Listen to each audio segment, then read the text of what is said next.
रवींद्र वस्त्रनिकेतन सलगरे घेऊन आले दिवाळी महाफेस्टिवल। 1 ते 30 ऑक्टोबर पर्यंत ऑफर्सचा धुरळा आणि खास दिवाळी गिफ्ट। नारायणपेठ साडी 333, काजूकतली पैठणी 693, गजलक्ष्मी पैठणी 754, राजहंस व Kalanjali Paithani 747, linen shirt 387, khadi shirt piece 243 आणि बॉय शर्ट फक्त 199 मध्ये।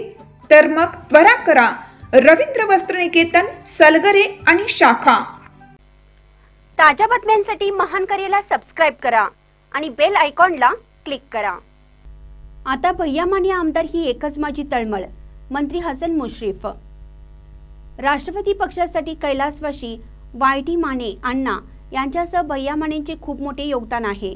या योगदानाखातर भैया माने यांना आमदार करणं ही आता एकमेव तळमळ असून जर आपण नोंदणी मोठ्या प्रमाणात केली तर उमेदवारी निश्चित असून सर्वांनी बिनचूक व सर्वाधिक मतदार नोंदणी करण्यासाठी परिश्रम घ्यावे। कोल्हापूर जिल्ह्याच्या मत नोंदणीवरतीच भैया माने आमदार होतील असा विश्वास कागल येथील डी.आर. माने महाविद्यालय येथे रविवारी आयोजित मतदार नोंदणी आढावा बैठकीत बोलताना नामदार हसन मुश्रीफ यांनी व्यक्त केले। या आढावा बैठकीचे स्वागत विलास पाटील यांनी केलं।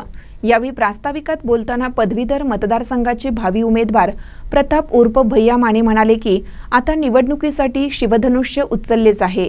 दररोज सुमारे 450 किलोमीटरचा प्रवास करून मतदारांच्या गाठीभेटीवरती जोर दिलेला आहे, परंतु कोल्हापूर जिल्ह्यातून सर्वाधिक बिनचूक मतदार नोंदणी करण्यासाठी सर्व कार्यकर्त्यांनी परिश्रम घ्यावे।